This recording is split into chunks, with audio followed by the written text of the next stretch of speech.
निवेदन करूंगा, आप उन बातों को आज से जीवन में धारण करना और परिवार में भी लागू करना। उससे खूब आपका भला होगा, परिवार आपका वैकुंठ बन जाएगा। आजकल परिवारों में विखंडन हो रहा है, परिवार टूट रहे, परिवार साथ में नहीं रह रहे। यहाँ पर दीक्षा लेने आते तो मैं पूछता हूँ, अकेले हो परिवार साथ में? तो कहते नहीं अकेले। अब पहले 4-4, 5-5 भाई साथ में रहते थे, तो एक बहू जाती थी पियर में तो 15 दिन रह के आती थी, किसी को पता ही नहीं लगता था। और आज सुबह गए 1 घंटे में 2 घंटे वापस आना पड़ेगा, मेरे घर पे कोई नहीं है। ये परिवारों का विखंडन क्यों हो रहा है? आपस में प्रेम क्यों नहीं है? ये भगवान की भक्ति नहीं है, इसलिए सब हो रहा है। अगर भगवान की भक्ति हृदय में आएगी तो सब मंगल हो जाएगा, कोई कमी नहीं रहेगी, परमात्मा सब मंगल करेंगे। तो भगवान की भक्ति कैसे आवे? हम लोग एक नियम ले, जीवन में नियम हो, जीवन में संयम हो। नियम क्या हो?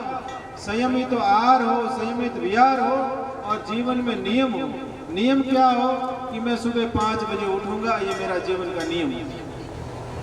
5 बजे उठना है, नित्य भगवान नाम संकीर्तन प्रत्येक घर में करना है। अभी दीक्षा जिन्होंने नहीं ली है उनको, हमको तो सबको दीक्षित करना है, किसी को नुगरा नहीं रखना, सबको दीक्षित करना है। और सबके गले में तुलसी माला पहनानी है, सबके घर में ठाकुर जी पधराने हैं, सबके घर में नित्य संकीर्तन करवाना है।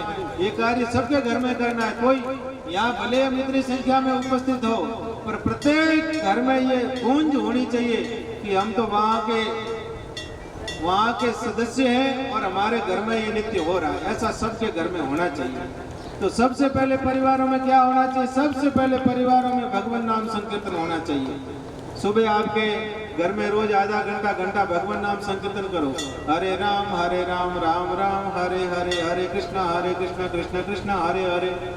ये पूरा परिवार बैठ के संकीर्तन करो। भगवान नाम संकीर्तन करेंगे तो भगवान वहाँ पर निवास करेंगे। भगवान ने भागवत जी में कहा है कि मैं वैकुंठ में भी नहीं रहता हूँ, मैं योगियों के हृदय में भी नहीं रहता हूँ। तो आप कहाँ रहते हो? बोले मेरे भक्त मदमस्त होकर भगवान नाम संकीर्तन करते वहां मैं निवास करता हूँ। तो भगवान की वाणी कभी झूठी थोड़ी हो सकती है। भगवान की वाणी झूठी नहीं होगी, इसलिए सभी लोग भगवान नाम संकीर्तन करें। घर में माता बहनों सब विराजे हो, ये सब हमको करवाना है। हमको तो हम समाज में आए इसलिए कि समाज को भक्ति प्रधान समाज बनाएंगे। बाकी भेड़ बकरियों की तरह समाज को इकट्ठा नहीं करना। भक्ति प्रधान समाज हो, कहीं खड़े हो तो भी लगे कि अरे ये समाज का व्यक्ति खड़ा है। कोई आपके अनजान व्यक्ति आपके घर में आवे तो भी लगना चाहिए कि ओहो ये तो लग रहा है कि श्रीपति धाम का भक्त परिवार है। आपका चेहरा देख के लोग कहे कि ओहो लग रहा है ये व्यक्ति श्रीपति धाम का सदस्य है। आपके माथे में तिलक लगा हुआ हो, आपके हाथ में रक्षा सूत्र बंधा हुआ हो, तो आपको देख के लोगों को लगना चाहिए कि लग रहा है श्रीपति धाम का कार्यकर्ता है या उसका भक्त है। हमको तो ऐसे परिवारों का निर्माण करना है। तो उनके लिए सबसे पहले भगवान नाम संकीर्तन हो। घर में सबके घर में तुलसी जी हो, तुलसी जी का गमला हो, नित्य उनको सुबह शाम दीपक किया जाए। और सबके गले में तुलसी की माला हो, तुलसी की कंठी धारण की हुई हो। तुलसी की कंठी धारण की हुई होगी तो ऐसा शास्त्र में कहा गया है कि जिसके गले में तुलसी होवे वो धरती पर स्नान कर रोज प्रतिदिन स्नान करेगा। इस धरती पर जितने तीर्थ है उसमें सब में नहाने का पुण्य फल मिलेगा। तुलसी भगवान की पटरानी है, भगवान ने उनको आशीर्वाद दिया हुआ। और जिसके गले में तुलसी की माला होगी, एक एक ग्रास में अश्वमेघ यज्ञ का फल मिलेगा, एक एक ग्रास में, क्योंकि ठाकुर जी सबके हृदय में बैठे हैं। जिसके गले में तुलसी की माला होगी, देखो भगवान ने उम्र तो 100 साल की लिखी है पर किसी की बीच में हो जाती है। जिसके गले में तुलसी की माला होगी गारंटी है वो नरक में नहीं जाएगा। इससे बढ़िया और क्या चाहिए। इसलिए हमको तो सबको तुलसी की माला पहनानी है, सबके घर में तुलसी जी स्थापित करनी है। फिर सबके घर में नित्य प्रसाद बनता है, वो भगवान को भोग लगे, फिर सारे लोग भोजन करें। अगर भगवान को भोग लगा हुआ प्रसाद सब ग्रहण करेंगे, सबका मन अच्छा रहेगा, सबका तन अच्छा रहेगा, सबकी बुद्धि अच्छी रहेगी। तो सबके हृदय में सब भगवान का भोग लगा हुआ प्रसाद ग्रहण करें। ये काम हमको करवाना है। भले आप देरी से करो या जल्दी करो, पर जल्दी करो तो खूब अच्छा होगा, आप देरी करो तो आप जानो आपका काम जाने। फिर सबके घर से जो लोग खेती करते हैं उनके घर में एक एक गौ माता, और जो खेती नहीं करते हैं वो माताएं सुबह उठ के भोजन प्रसाद बनाती हो तो गोग्रा जरूर निकालो, 2 रोटी रखो, उसके ऊपर गुड़ रखो, गौ माता घूमती है, उनको 2 रोटी और गुड़ खिला दो, आपको आशीर्वाद मिलेगा। सबके घर में गौ माता रहेगी। हमको तो हमने संकल्प किया है 1 लाख परिवारों में एक गाय बंधवानी, 1 लाख परिवार समाज के एक गौ माता, उनके घर में गौ माता रहेगी। गौ माता रहने से उनको पवित्रता तो मिलेगी ही मिलेगी, दूध मिलेगा, दही मिलेगा, घी मिलेगा, अमृत तुल्य, और उनका गोबर गोमूत्र धरती के लिए अमृत, वो सब हमको करना है, पर शुरुआत आपको करनी है।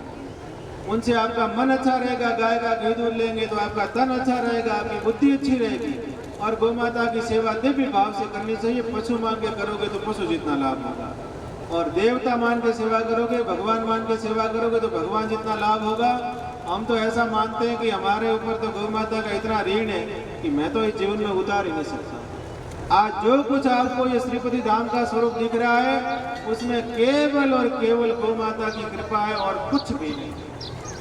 उनकी सेवा का प्रताप है, उनकी कृपा का प्रताप है कि इतने कम समय में ये सब भाव और स्वरूप दिख रहा है।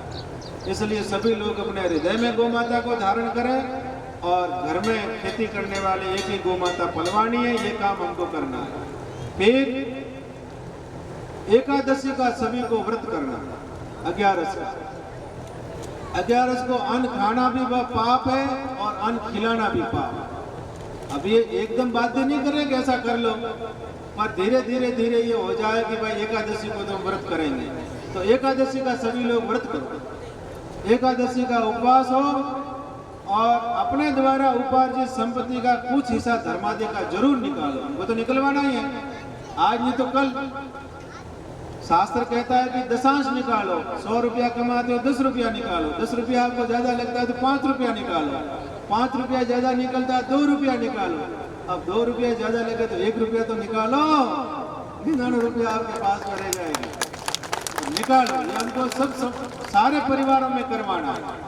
हमारे द्वारा उपार्जित संपत्ति का कुछ हिस्सा धर्मादय में निकले, और सभी लोग दीक्षित होकर जो गुरु मंत्र लिया जाए उनका सभी लोग खूब भाव से जप करें। और इस श्रीपति धाम का विराट स्वरूप बनना है।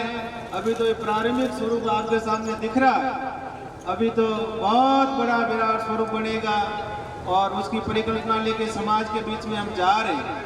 अनेक क्षेत्रों में भ्रमण किया है, बहुत सारे लोगों को जानकारी है, कुछ को नहीं होगी तो धीरे धीरे हो जाएगी। और भगवत कृपा से एक अक्षय भूमिदान योजना का स्वरूप चलाया था, और वो अक्षय भूमिदान योजना का स्वरूप खूब अच्छे से चल रहा है। जिन को हमने कहा है, केवल संकेत किया है, तो संकेत मात्र से उन्होंने सभी ने अपने शक्ति सामर्थ्य के अनुसार सहयोग किया है।